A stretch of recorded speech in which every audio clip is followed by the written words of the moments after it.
to actually work. It'll just be fun to see what happens with this. Boy, that was annoying. I couldn't get into Zoom, then I couldn't get anything else to work. This has really been kind of frustrating. I'm going to have to do another video on how to reset this up.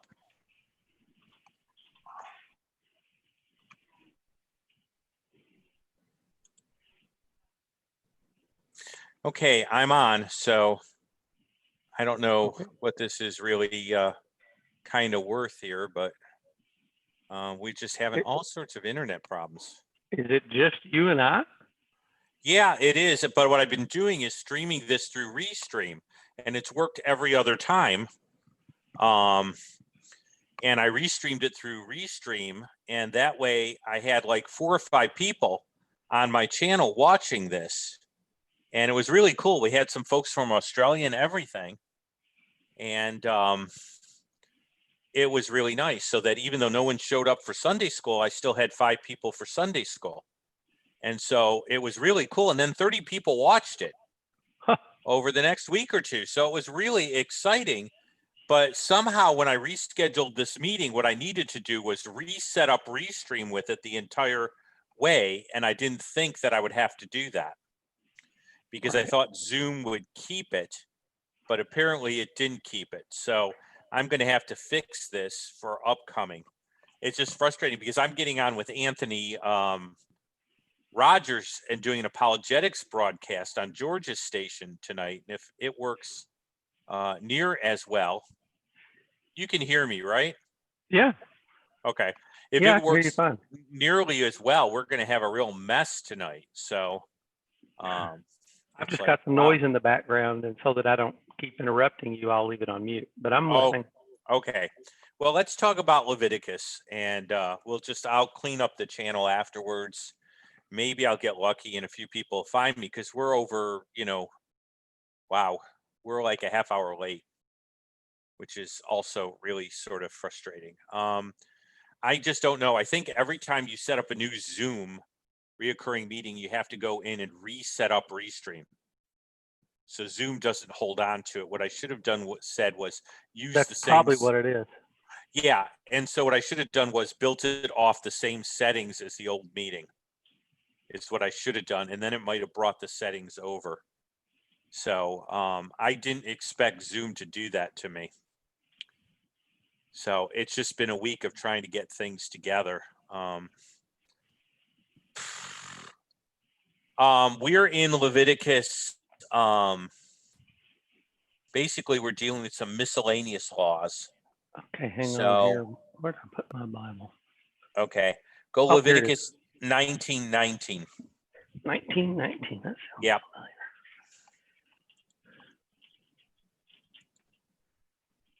Now, last week's take-home truth is up there, and I'm going to do a share screen. And be praying tonight goes better. This is like, I don't want this to happen with Anthony Rogers, of all people. There we go. Do you have too many things open on your desktop by any chance, or on your computer? I don't think so. We've had real problems. The quality on my Thursday programs has gotten worse and worse. Our modem's about 3 years old. So we're going to have that swapped off for free. But I talked to a lady at the church I preached at. She's in charge of their broadcasting. And she says it may be a speed issue, and a lot of churches and stuff are beginning to experience it. So I may have to talk to them and see what's going on. Where it kills me is the turnaround time. Like if I click a wrong thing or don't get the information, it takes a long time to go back. So I can't even recover. So. Okay. All right. So welcome to the quality issues of doing this. Last week's take-home truth. How interesting. Biblical spirituality is practical, even when broadcasting isn't. So there you go. We're going to deal with a series of miscellaneous laws that all kind of deal with separation. The idea of holiness is the idea of separation in Hebrew. So we're going to keep running into this theme, because really, if you say be holy as I am holy, that deals with God's separation, transcendence, He's separate from his creation. He's distinctly other. Mhm. Okay, that answers pantheism. And he's also morally separate from evil. And so separation is a key theme. The first thing we deal with is cloth and animals. So let's deal with that. Leviticus 19:19. You can see that up there. You shall keep my statutes, and you shall not let your livestock breed with another kind. You shall not sow your field with mixed seed, for nor shall you a garment of mixed linen and wool be upon you. So we have separation in three forms here. We have separation as far as the animals of your livestock, your fields, and then your garments. And so technically Orthodox Jews will wear a garment of one kind, but not a garment of a mixed fabric. Now, if you want to know where that comes in, that's when you're reading your fabrics and they say things like blend, Polyester knit. polyester knit, but less polyester than say wool cotton blend. Yeah. So Jewish prayer shawls are traditionally wool or cotton, but they're not both. And so that's basically the command there. Now let's go back to the way we deal with these laws. We can't always tell why, but I love this scheme for dealing with some of these laws because what it allows us to do is discuss New Testament application without necessarily having to try and implement all the guidelines in ancient Israel as if we were a nation state. Do you see what I'm saying? Yep. There are parts of the law that immediately transfer over, parts of the law that in altered ways transfer over, and parts of the law that don't really transfer, but the principles we can still learn from. And so when we're dealing with this, the basic rule is law or precept, principle back to the person of God. Okay. This is like a phenomenal way to teach biblical ethics. I didn't come up with it. Josh McDowell used it. I grabbed onto it and I saw how incredibly applicable this was. In fact, I don't know that Josh McDowell understood how incredibly applicable this idea of precept, principle, person is. And so when I've been teaching my class on other issues related to apologetics, I've gone back to this. So let's see how this works. No mixed animals or fabrics is the precept essentially here. Do not mix your animals, do not mix your fabrics. I could have added crops, but it's the same idea. The principle is separation. The reason is God is light or holiness. Now, I've been reading a book by Ben Worthington III. There's some things I like and some things I don't like about it, but I think it has some real value to it.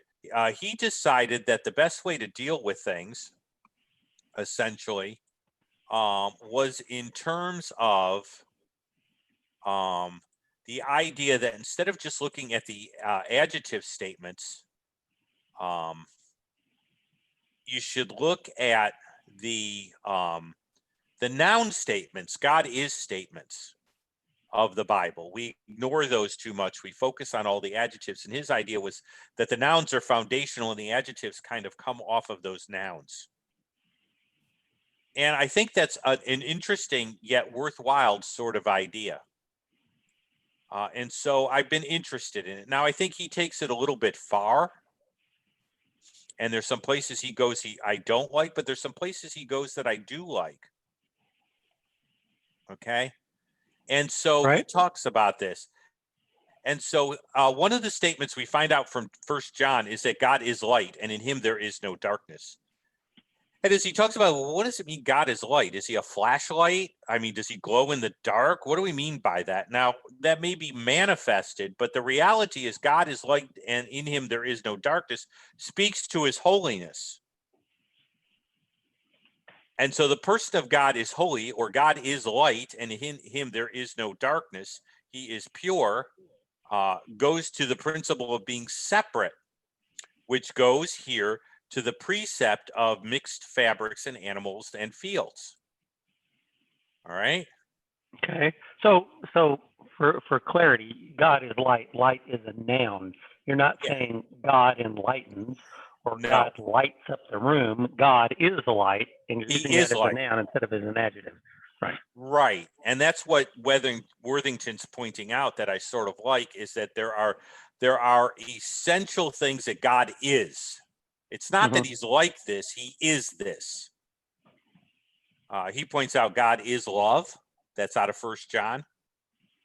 All right. He who hates his brother walks in the darkness. Why? Because God is love. God is light. That speaks to holiness. God is living. God is one. And I think there's something to that idea that using, and I'm having my daughter read, 'cause she's an English major, and I want to talk to her about the difference between nouns and adjectives and how they function, just linguistically. But I think that's a real worthwhile way to look at it. God is pure, God is light, and in him there is no darkness. Therefore, the children of Israel needed a way to experience that and to display that. So the precept of separation gave them the basic precept that allowed them to live that out and display that. And then that becomes the command to be separate in practical matters that the peoples around them would understand. Okay. Okay, that makes sense. Now we come to another section here, and I'm going to spend a little time here, even though we're running late. We may end up breaking this into two. And that would be my fault because I do have a 4:30 that I have to be on. But 20 and 21, okay? Okay. 2021 is whoever lies carnally with a woman who is betrothed to a man as a concubine, or who has not yet been redeemed nor given her freedom, for this there shall be a scourging, but they shall not be put to death because she was not free. He shall bring his trespass offering to the Lord to the door of the tabernacle of meeting. A ram is a trespass offering, and the priest shall make atonement for him with the ram of the trespass offering before the Lord for his sin which he has committed, and the sin which he has committed shall be forgiven him. But just to kind of end up explaining this, this creates some real problems for 20th century sensibilities. So let's talk a little bit about what's going on here. There is a gray area that needs to be addressed because in Deuteronomy, a young woman who is a virgin and is betrothed to a husband, and a man finds her in the city and lies with her, you shall bring them both to the gate of the city, and they shall be stoned to death. All right. The young woman because she did not cry out, and the man because he has humbled his neighbor's wife. So shall you put away the evil from among you. And if a man finds a betrothed woman, this is a counter. This is epidictic law. This is case law. If a man finds a betrothed woman in the countryside and forces her and lies with her, then only the man who lied with her shall die, because you shall do nothing to the young woman. There is in the young woman no sin deserving of death, just as when a man rises against his neighbor and kills him. Even so, the matter, for he was found in the countryside, the betrothed woman cried out, and there was no one to save her. Now, first of all, in the Deuteronomy passage, we're dealing with a woman who is free and who is engaged. Free but engaged, okay. She's a free woman. She's not under any indentured servitude. Yeah. She is engaged. That's what's meant by betrothed, but betrothal carried the weight, virtual weight of almost marriage. It's not like engagement today. It was serious business. A dowry was exchanged or put down. There was a lot that went into this. Engagement was a prelude to a certain marriage, not a mere, I think I'm going to end up marrying you sort of thing. Right. And so you have a gray area that needs to be addressed. You've dealt with a woman who is betrothed. What do you end up doing? And I'm going to simply stop sharing this for a second. What do you end up doing with a woman who is indentured and single? So she's somebody's bond servant. She's but somebody's single. right. She's Okay. somebody's bond servant, and she's unmarried, right?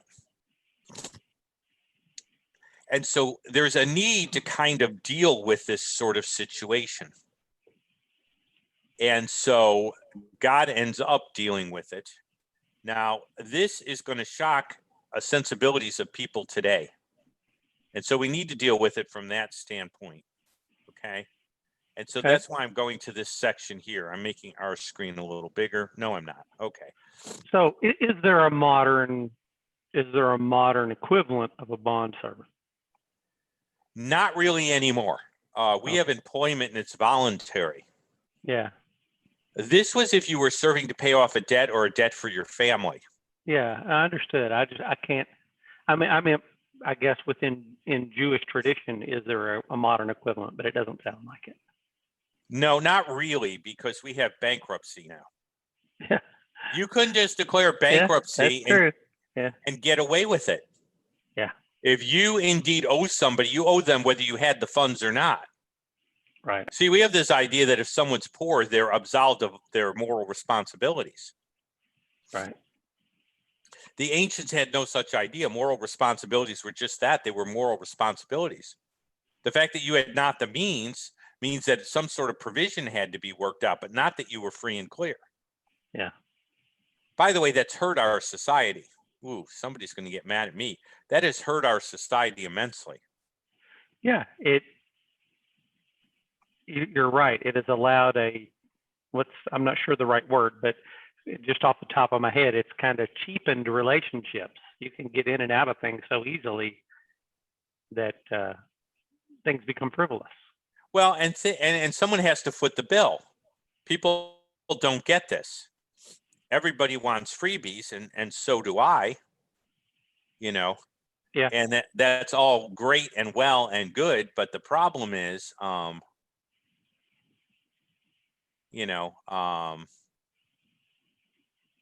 it creates some real problems. Right. And so that's kind of where that is. Now I'm looking at what I look like, and I look like an ant in the corner. So I stop share every so often just so that I can be of normal size again.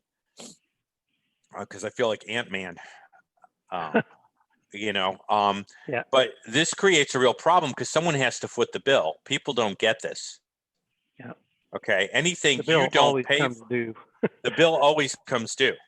Okay. Yeah. There's cause and effect economically and morally in the universe. Yeah. And this is one of our big problems. We don't comprehend that you don't get something for nothing, and there really is no such thing as a free lunch. Right.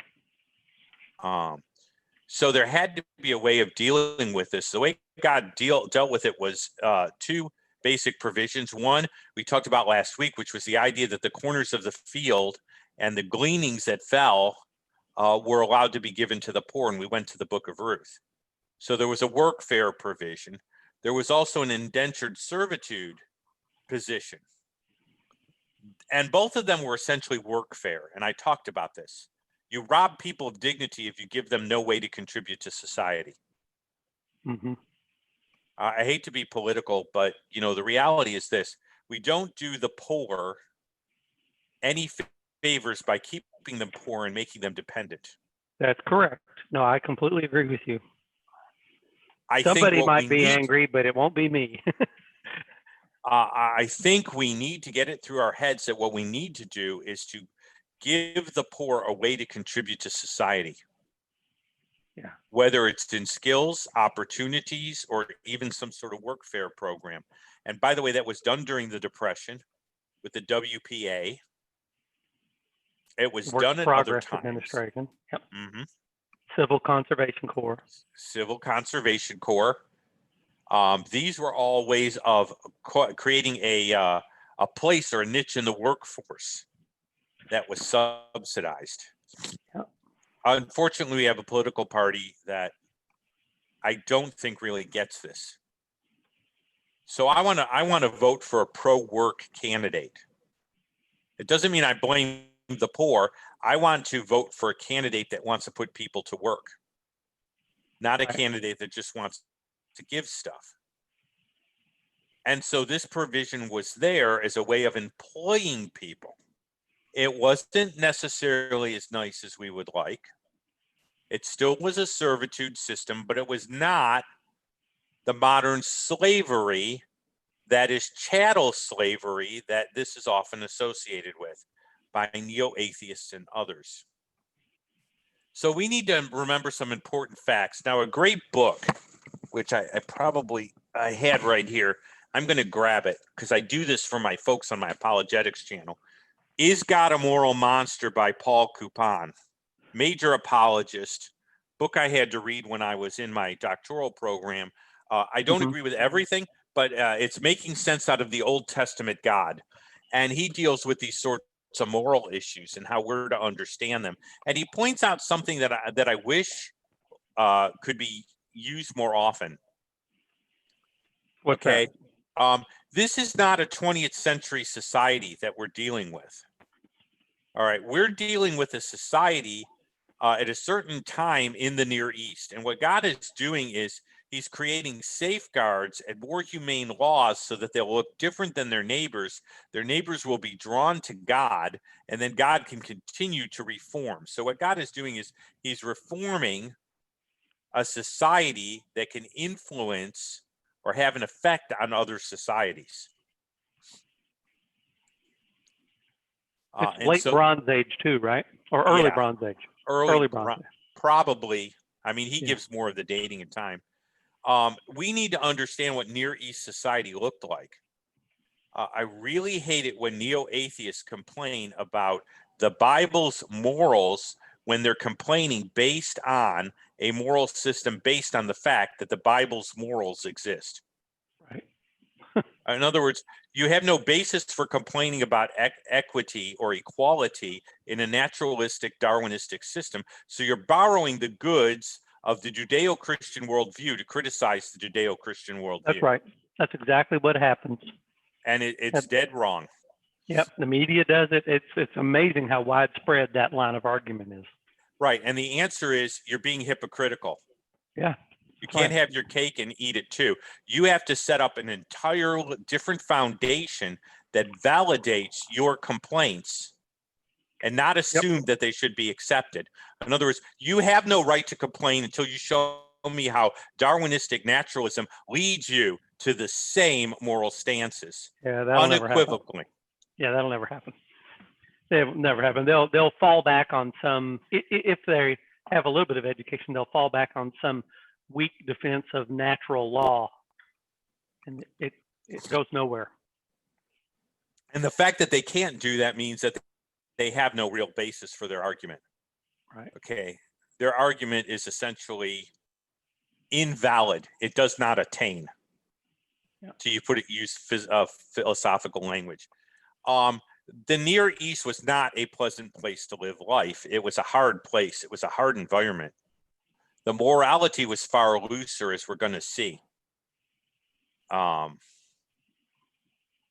So when you want to talk barbarism, it's always said, you know, if you don't like Christianity, you can always go back to Sharia law, ladies.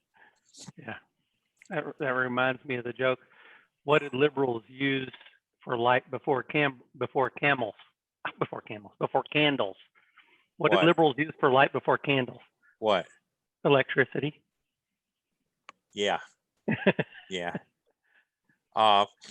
So although we don't applaud indentured servitude as a system, all right, we have to understand these laws are major improvements. Yeah. Okay.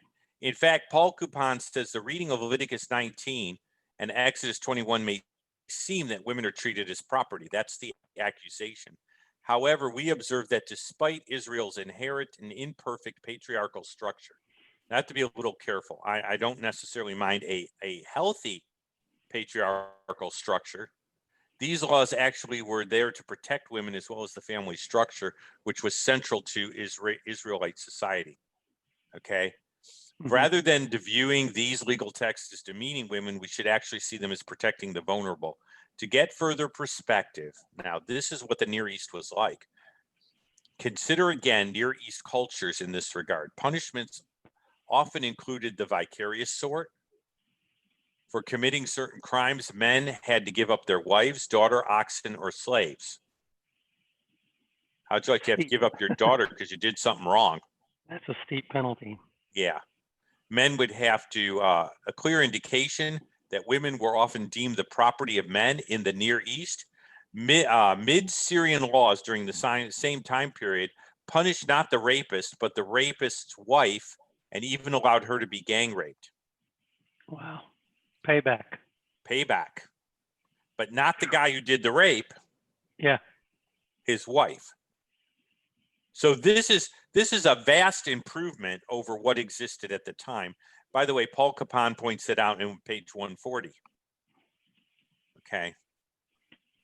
But it's a matter of time and development. See, this is why I believe in progressive revelation. God didn't reveal everything all at once. Do I give my 5-year-old my car keys? No, of course not. Of course not. Well, why don't I give my 5-year-old my car keys? Because my 5-year-old isn't ready for that responsibility. Right. He's not a rational agent. Well, he also doesn't have the skill or the other things necessary in order to deal with that. Okay. Yep. I'm going to liken humankind to a child. All right. Humankind Okay. develops, and given the present stage of development of humankind at that time period, having been affected after the fall, see, if the fall hadn't happened, things would have been different. Right. All right. Yep. But Agree. affected after the fall, that changes everything. And so mankind after the fall needs to learn good and evil differently than if he had not fallen. At that stage of development, of course, there's only so much light that man is absorbing or processing. You say what you want, there's conscience, there's all sorts of, but the reality, that's not the way man's operating very well.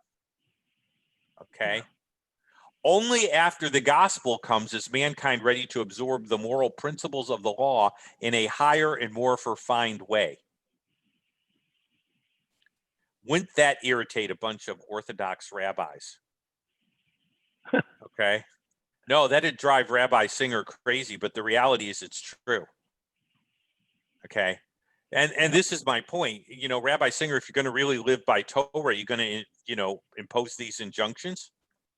And he'd say, well, no, things have changed. How'd they change? How? Because the scribes have given us ways that the Torah is supposed to function. I'd say, no, Jesus has given me the way Torah is supposed to function. He's the Messiah. He has authority to make changes and determine how the law will be applied. The rabbis have no such authority. And so after the gospel, God could raise the standard because there's more capacity through the Holy Spirit's indwelling of people and where things are at in order to do that. Do not say I am a child. Right. Right. Yeah. Okay. Light has come. Yes.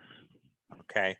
Beyond this, there is a relationship between the law, God, and the people. And so the people have to acknowledge the ownership of the land and its resources ultimately belong to God. Okay. Yes. And so Modern in doing Christian view. right. So that's where these things are. And so in provision of that is Leviticus 19, 23 through 25. Okay. Yep. When you come into the land and have planted all kinds of trees, so they planted them for food, you shall count their fruit as uncircumcised. So the first year you can't have it. In fact, for the first 3 years you can't have it. In the fourth year, okay, you're still not eating of it. The fruit is considered holy, but in the fifth year you may eat of its fruit. Now that's an acknowledgement that that tree really doesn't belong to me. I'm a steward, I'm a caretaker, I'm a gardener. It's like being at an English mansion where you're the gardener. You don't own the home. Right. Well, fortunately, a lot of trees aren't ready to produce really until the fourth year. Now, there's some exceptions to that. There's some exceptions to that. Pomegranates, like you can get in the second or third year pretty easy. Same with figs, you can often get on the second or third year. There's not many, but there are a few. Yeah. Right. So there is some protection for the trees too, Yeah, but there there's is. also an acknowledgement. Yeah. The next commandments deal with separation from pagan rites, and there is going to be some application for us. Okay. Again, you can't eat anything with blood. Why? Blood was used in pagan rites. What Greek deity you would go through, and you'd literally have blood kind of sprinkled on you and poured on you. There were all sorts of, you shall not shave around the sides of your head. That's why Orthodox Jews have the payas, the curls. Uh-huh. Okay, that's not to cut the corners of their face or the sides of their head, nor shall you disfigure the edges of your beard. Okay, and that's often taken as the corners of your beard, nor tattoo any marks on you. I am the Lord. Do not prostitute your daughter or cause her to be a harlot, lest the land fall into harlotry and the land become full of wickedness. Keep my Sabbaths, it's plural, and reverence my sanctuary. I am the Lord. Do give no regard to mediums and familiar spirits. Do not seek after them to be defiled by them. I am the Lord your God. Now let's break this down a little bit, okay? We know about the kosher eating law about no blood. Right. Okay. All of these things were connected to ancient Canaanite rites. The idea was to separate the children of Israel from being able to participate in these sorts of rites. Why would they do this? Because paganism and sexuality were connected. As my tour guide Yeah. from Israel, who is passed away, used to say, that's where the go-go girls were. Okay. Paganism and sexuality were connected. That's where the Playboy Club was. The Playboy Club was the ancient pagan temple. Which tells you something about what Playboy was involved in. Okay. Was essentially the cult of Aphrodite, almost virtually. Okay. That's nice. Well, essentially, without the ancient overtones, that's a lot of what you had. Yeah. Okay. Hugh Hefner built a temple to Aphrodite. Sexual eros, erotica. It's where we get our word erotica from, the Greek word eros, Yeah. which is one of the types of love. The main focus includes particular practices that were physically or morally disfiguring, abuse of the body in the name of religion, which was a widespread human aberration. The Old Testament, its high view of the goodness of the body as part of creation, disallowed it. New Testament enforces this principle with you are the temple of the Holy Spirit. And the writer, Christopher J.H. Wright, in his commentary on Leviticus, quotes, 1 Corinthians 6, 19 through 20. These are the rights that are being dealt with. Occult practices are wrong. They're not harmless, they're wrong. Right. They're wrong for two reasons. They invoke false deities, okay? Mm-hmm. And they seek to manipulate deity. Now, understand the difference between faith and magic. And some people will equate the two. Again, neo-atheists have no idea what they're talking about, okay? Magic seeks to manipulate deity through ceremony, invocation, or incantation, which is basically the same thing, sacred words, ceremony, or manipulation of objects or human bodies. Okay. You're trying to get the gods to do what you want. You need something, you have to try and coerce the deity to give it to you. Bribe And them. that's what the occult does. It's bribery. Yeah. And so what the occult does is call on certain deities or beings, spiritual beings, because there are spiritual beings that aren't us and aren't God, and try to get them to do your bidding. Okay. And so occult practices are wrong. Now, is this relevant for today? Yes. I'm going to encourage that there's certain things that should be stayed away from. And I'm going to give a caution as to which things I don't think are necessarily occultic. I do not Oh believe man, I've got a psychic right down the road. You're about to tell me I can't go to that psychic. Yeah, It's yeah. true. I do have one down the road, but I wasn't planning to go. Well, the funny thing is to walk in, and I've not done it. I've run into them on college campuses and wanted to say, to not introduce myself, and see if, you should know who I am. I don't need to introduce myself. You're a psychic, you know. Um, and so, but I do want to say this: there are some Christians that lump all the psychology and personality assessments and everything under occultic. I don't buy that. Yeah. I think we have to be careful of making things occultic that aren't. C.S. Lewis books are not occultic. They may create a personal conscience problem, and that's a Romans 14 issue. But I know when Lewis wrote those, he was not writing them from an occultic perspective. In fact, at least one of his books indicates that, because Jill Pole says to one of the characters, "Shouldn't we just like draw a circle or something?" And the guy character Eustace says Aslan would think that was all rot. Okay.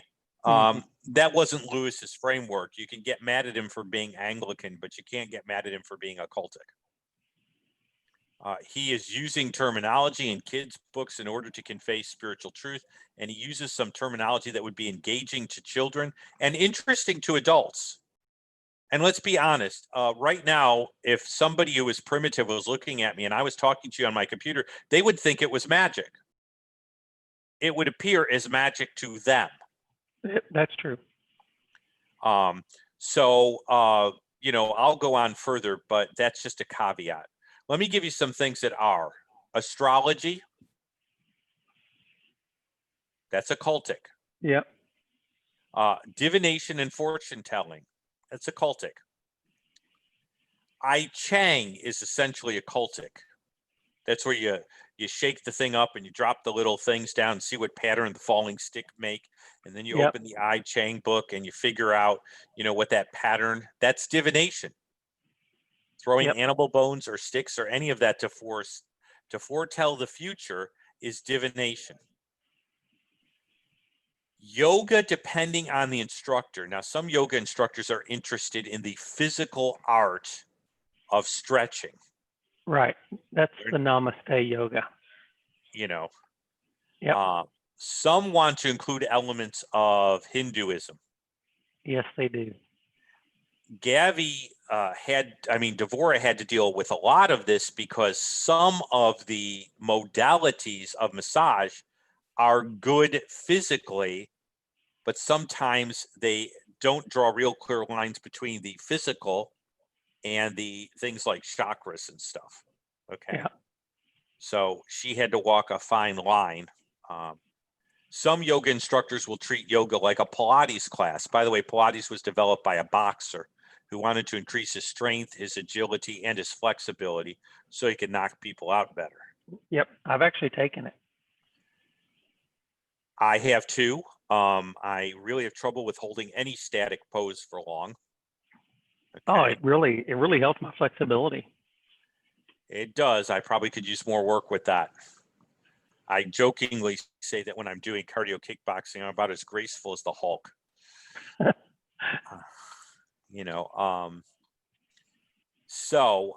Those are things. But yes, have I heard churches of doing Christian yoga? Yes, they strip out those elements and they try to treat it like an exercise class. Yes. Okay. Yep. How do we handle this with brothers and sisters in the Lord? Well, first, we don't jump down their throats. No. Okay. Love endures all things, bears all things. It's kind. It is not rude. It does not seek its own. So we don't want to play junior Holy Spirits and be a bunch of self-righteous jerks. And there are ways to do that. Confronting someone in public when you can talk to them in private over coffee is much more in line with the kindness and gentleness that a believer should use. And there's some things to keep in mind. They may not be aware of the background of some of these practices. That's true. Your mom had an astrology book around. They always found it fun. They found it in the newspaper. It was a Ouija long, boards. you know, yeah, when I was a kid, sort of thing. They don't necessarily understand the connections, or they just consider them entertainment. I don't really believe my horoscope. I just like reading it. You know, it's just kind of fun to see. I read my fortune cookie just to learn a new Chinese word and read the other part. It's fun. Devore kind of collects them. Sometimes they have profound sayings on them that are actually worth something, that actually speak to kind of a truism. Some people regard them as harmless entertainments. Young believers may not be developed enough in their faith to be considering what these things are. It's true. So you could have a believer who's acting innocently, is not violating their conscience, who's very unaware, and is just trying to have a good time. We need to be a little careful. The best way to deal with a lot of these things is to ask people what their motivations are. I learn more about the person, and I give them a chance to share what's on their heart. They may be looking to understand themselves better. That's not necessarily a wrong thing. I mean, just basically how they're constructed. That has been of interest to me. I like to know how I work best. I like to know what conditions I don't work well in. I like to know why certain things interest me and certain things don't. I like to know why I reason, why I tend to be drawn to analytical thinking. Yeah. I might be very much like that. As a practical matter, if a mature Christian is going to be able to teach, is going to be able to admonish in love, and guide and disciple young Christians, then they have to learn somewhat about the potential traps that Christians can fall into today. So they have to learn something about these things. It doesn't mean that they have to be practitioners or adherents, but they do need to learn some things about the common traps that other Christians are likely to fall into or be confronted with. Well, and I've talked to Brian about something that's helped me with preaching the gospel to myself. Would it be nice to know how the gospel could help somebody else? I mean, even as a believer in their sanctification, do they have the type of personality that they struggle with fear and seeing the worst case scenarios? They're that type of person. Then the part of the gospel that might be important for them to hear is that they're safe, that God is their protector. That might be a very important part of the gospel. I see the way it kind of helped me. It's an assessment. It's a tool. In fact, Pastor Brian had a book that was really kind of nice on it. And the person I got introduced to it by, she was applying it in the gospel manner. This is what you need to preach of the gospel to yourself. And those sorts of things are good and are allowable. They may be concerned about the future. Some people want to find out about the future because they want to know what's going to happen. Well, sure. Especially now with COVID. They want to relieve their anxiety. So if that's their need, then maybe what we need to do is direct that individual back to better ways to deal with that anxiety. Okay. And we can direct them towards what they need. And really the other thing will fall away. If the need gets taken care of in Christ, then the maturity may lead them away from the practice to begin with, without us having to tell them they can't do it. They may just get sanctified right out of it. Yeah, that's a good point. And then I don't have to deal with it at all. The final thing deals with the piercing of the body, disfigurement. Mm-hmm. We kind of covered that. You shall not cut the corners of your face. You shall not be tattooed. Those sorts of things. The reason to avoid piercings in this passage has to do with paganism. Ritual disfigurement was a part of pagan worship. We find this with Elijah and the priest of Baal, where they're cutting themselves. Okay. And so Yep. this was to exclude those sorts of things. The Canaanite religion in particular had a lot of disfigurement physically or morally. And so this cutting yourself, this marking yourself, these sorts of things were associated with the paganism that surrounded Israel. Now, why is this a struggle? Okay. I have a major problem with extreme forms of piercing.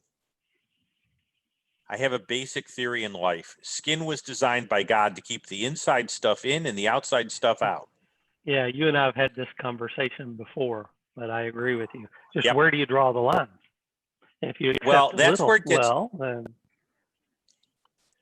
that's where it gets kind of struggling. But as I'm looking at our culture with the extreme disfigurement, I think it's basically tied to a rise in neo-paganism and a rejection of Judeo-Christian values. yeah, Okay. that I think the ear piercing is common now. It wasn't a long time ago. Well, yes, that's true. There's a certain amount. We're going to go further with that, but even the extreme stuff, the piercing of the eyebrows, the piercing of the nose, the elongating of my earlobes, these things have been around. Yeah. These things have been around forever in other cultures, and I think as our society is getting more neo-pagan, we're seeing more of these cultic type of piercings. Yeah. Okay. And so we had a gal on the term who had a tongue piercing, and while she was out witnessing, she was asked to remove that. It Really? wasn't a good witness. It was not a good witness to the Orthodox Jewish community. Yeah. Now, let me tell you the other story. We had a guy ask us if we followed the law when we tried to witness to him. It was a Jewish young man, and he indeed was tattooed and pierced. And we asked him whether he followed the law. And his answer? He got caught because he said, well, yeah, I tried to. And then the guy who was with me said, well, what about the injunctions in Leviticus and Deuteronomy against piercing and tattoos? So before you call us out on our faith in Messiah and whether we follow the law, realize that you're already held guilty. Right.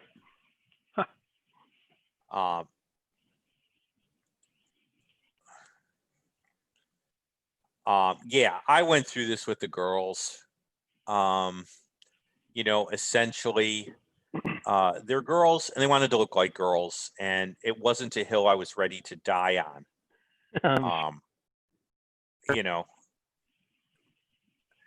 But it was a conversation that we ended up having. I just put an age limit on it. Then it becomes their choice. You let them get to a point where they can choose, because eventually they're going to get to that age and choose anyway. They will, and the thing for me was knowing their hearts. Did I want to crush consciences over this issue? In other words, they were godly.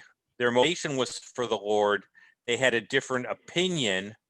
They were not doing it for paganistic reasons or to draw attention in a negative, unchaste way. Right. And so I decided the internal was more important than the external. Yeah. Okay. But that's part of what we need to look at. What's the motivation? Yeah. And is the motivation right, but you disagree about the application? And there's room for disagreement about application if the motivations are correct. The other thing is we don't want to focus so much on the externals that we ignore the internals. Okay. Yeah. And we can do that. The church has more freedom than ancient Israel did, because ancient Israel, the Philistine could only tell you were an Israelite by how you dressed and how you spoke. All right. In other words, the neighbors, you had to look so outwardly distinct from your neighbors that the focus often became very outward. But we don't want that for the church. Right. The other thing is you're not going to get everything you want with your adult kids. Yeah, no kidding. So you got to kind of decide intelligently what are the major hills and what aren't the major hills. Right. Okay. Because a parent who tries to win every argument will find out he doesn't win any. Yeah. Pick your battles. Pick your battles. Quickly, we do have people in the church that are tattooed. Yes, we do. If you were in the military, you were likely to get that. I don't know why the military liked tattoos, but they did, particularly the Navy. Yeah, I was in the Navy. No tattoos. No tattoos. Yeah. I was a Christian before I went in, and I already knew, hey, yeah, this isn't something we do. Yep. I never seriously entertained it. About 1/3 of the guys, by the time I was on a ship for 4 years, about 1/3 of all guys had tattoos. Yeah. And it's just a military sort of thing. Yep. I think it has to do with, we're all brothers, see, we're all marked the same, sort of thing. Well, it's changed. Starting in the first Gulf War, units would all get the same tattoo. We were in this tattoo together. This will probably be the major or the only war we're ever in, so let's go ahead and get our units tattooed on our arm. Or they get like just a band around their arm with a certain design. And there would only be, the 228 guys in that unit who had that mark in the world. And they would recognize each other by that mark. Okay. So unit cohesiveness. Yeah. Essentially. It does interfere with you giving blood. And so I'm sort of glad I'm not tattooed. Yeah. Yep. Some individuals received a tattoo prior to their salvation. It's a real pain in the neck to try and eliminate. And so that produces a problem. My main thing is we don't disdain that brother or sister. We don't know the circumstances under which that happened. They're in Christ. We treat them as such. We need to be, and especially true if somebody was in the military, because they could view it as disdaining their service. Yeah. They could associate that tattoo, particularly if it's a unit tattoo, with their service in the military. Instead of thank you for serving, this is what I'm getting. Right. So we need to be a little careful. Let's get to the take home. To be connected with the things that are of God, one must be separate from the things that are opposed to God. Real simple principle out of Leviticus and out of this section. Yep. And that's basically what God was trying to bring home. To be separated for these things, you have to be separated from these things. Yep. And so that takes us to that. I've got to fix this so that Restream works again. That's very irritating to me and bothersome. Wow. No. Okay. Well, thanks for putting this class together, Jeff. I know we haven't had the highest attendance, but I do appreciate it. It looks like people did come on. Oh, I can't tell. I'm only on Zoom. I know. Usually I could tell through Restream. So that's cool. Yes. Oh, wow. WD backup. What is the Orthodox opinion on ear piercing? Most modern Orthodox will allow ear piercing, particularly for girls. They're not so in love with it for guys, but they will allow it. Because if I get questions, Gerard is just pointing out you have to keep the whole law, which is good. And hey, thanks YouTube guys for being here. We had a major glitch with Restream. We're getting a new modem. We're hoping that'll fix. Just letting you know, there will be a new modem. If that doesn't fix, we're going to talk about, some other things to see what we can do. But thank you guys for tuning in, and I'm sorry about all the glitches. I have to reconnect Restream to my YouTube channel. Okay. And so I'm just glad you guys found us and tuned in. So that's cool. That's really cool. This actually got people, and so that's cool. We have a bunch of visitors to Hillside. Thank you, Dan, for saying that. It's very hard when you do the work. You know how it is. Yep, I do. So it's really great that when I see God using this stuff, I get excited. Yep.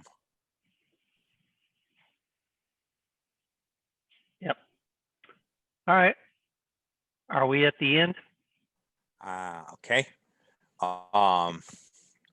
Yeah, we are. Someone made a comment about the Enneagram and Myers-Briggs, and I don't really have a problem with those per se, particularly if this is what I need to apply about the gospel, given the way I'm constructed, but I can understand some differing opinions. Someone said they heard the Enneagram is occultic. You could hear all sorts of things. I know what the gospel, it clued me into some things.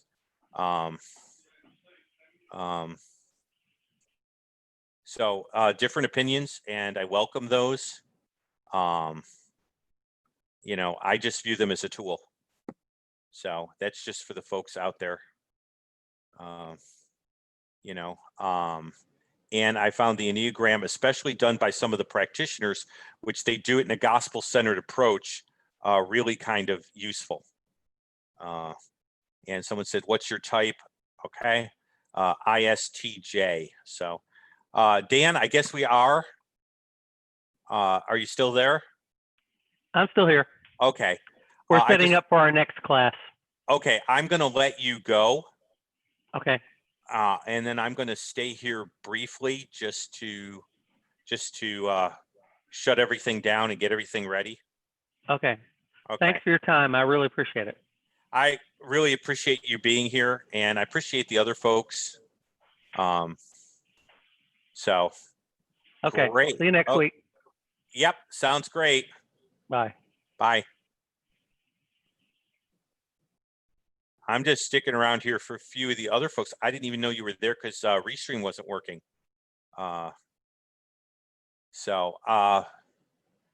Yeah, again, it was really useful to me. And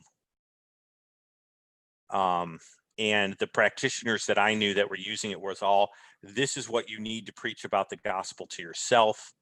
My pastor ended up giving me a book. I'm just looking for ways to find out what really is the heart cry, what is the real heart of the individual. If I can understand, what their thing is, for me, I'm a perfectionist, kind of a moral idealist kind of person, according to the Enneagram. And my biggest concern is that things will be right and good and done the right way. And so I need to see Jesus as my perfecter. And so I've worked more on being okay with the fact that God will perfect that which concerns me. So that's where I'm coming from. No pressure either way. I understand there's some differences. Be gentle with those who do really find value in it. And be very careful of calling it occultic unless, you know what I'm saying? It's easy just to hear that or find some history and, immediately think there's a conspiracy theory. And I'm just encouraging people. If you want a Christian view on the Enneagram, there's a woman called My Enneagram Coach. She is talking about the gospel all the time that she does this. So you can get more info from her. And click my channel and just say, I'm just checking it out because I wanted to know where the gospel fits in all this, because it should be about the gospel. Okay. I think that's about it. I'm so glad you guys came on. I can't tell which comment occurred where, but I'm so blessed that you're here. So Corinth, and guys, you can figure that out. And I'm going to sign off now because our Sunday school's really gone and done.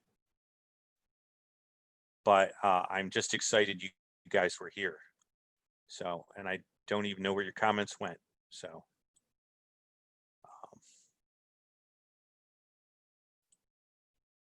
okay. I'm glad you found me. No, it wasn't canceled. It was messed up. So, okay.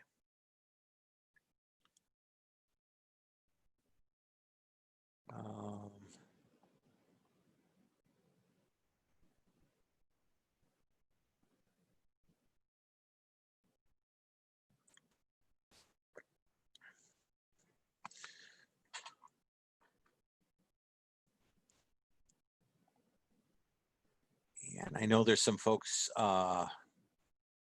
commenting on Carl Jung. And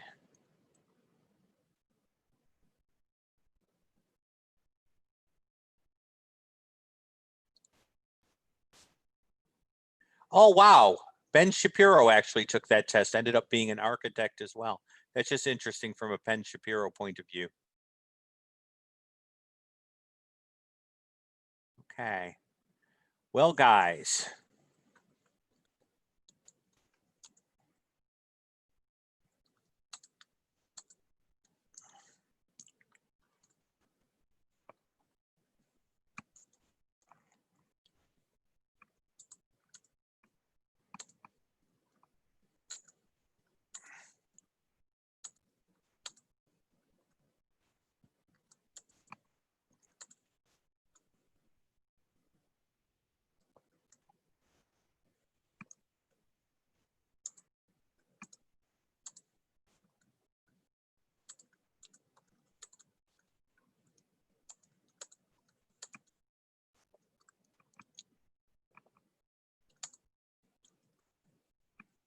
I'm just typing something to let you guys know what's going on. Today's a double header for me.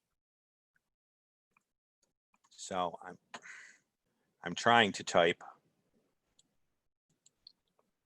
So I'm just letting you know what's happening.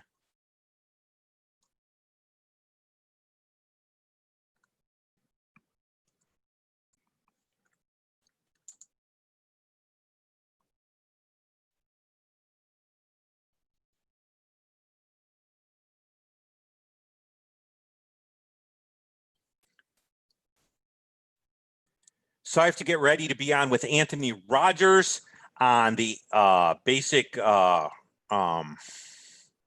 Ministry to Muslims site at 5 o'clock. We're going to be talking about the angel of the Lord. So I need to get ready for my next show and get cooking because we're getting close to get everything to boot up for that and hoping the high speed will be better.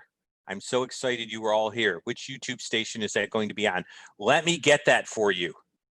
Very carefully get that for you. So I'm going to see if I can make this work. Okay. I'm going to try and bring this up so that I can actually get the station up for you. So I'm getting that up for you. And I'm figuring out where you guys are. There we go. And wow.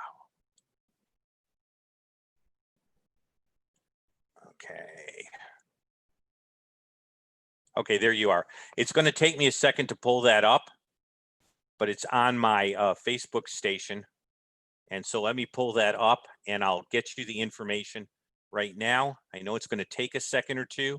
I'm sorry about that. I have to log into the Facebook and I'm going to pull the information for you right from it so that you can have that in case you're interested.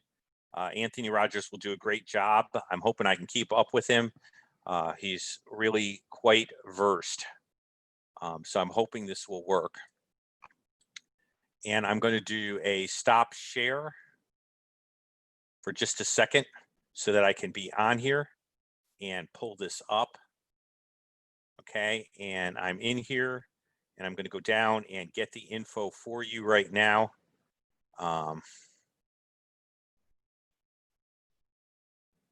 Because I should have reposted this. Here it is. I got it. Oh, I got it. Come on. There we are.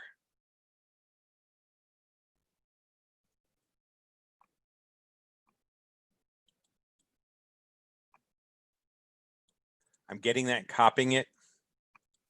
even as we speak, I am going in here and giving you that other meeting at 5. There we go. That's up. I hope it worked. There you are. There's a link to it now. So there you are. That's the other meeting. And so you can just click on that link. It takes you to Ministry to Muslims 4th Sunday. And that should work. It's a link. And I'm going to try to open that in a new tab just to make sure it works for you so that I don't end up in any sort of trouble here. Well, maybe I'm not. I probably pushed the limits of the high speed. Okay. Oh yeah, here it is. It'll take you to the page. And that should get there. So,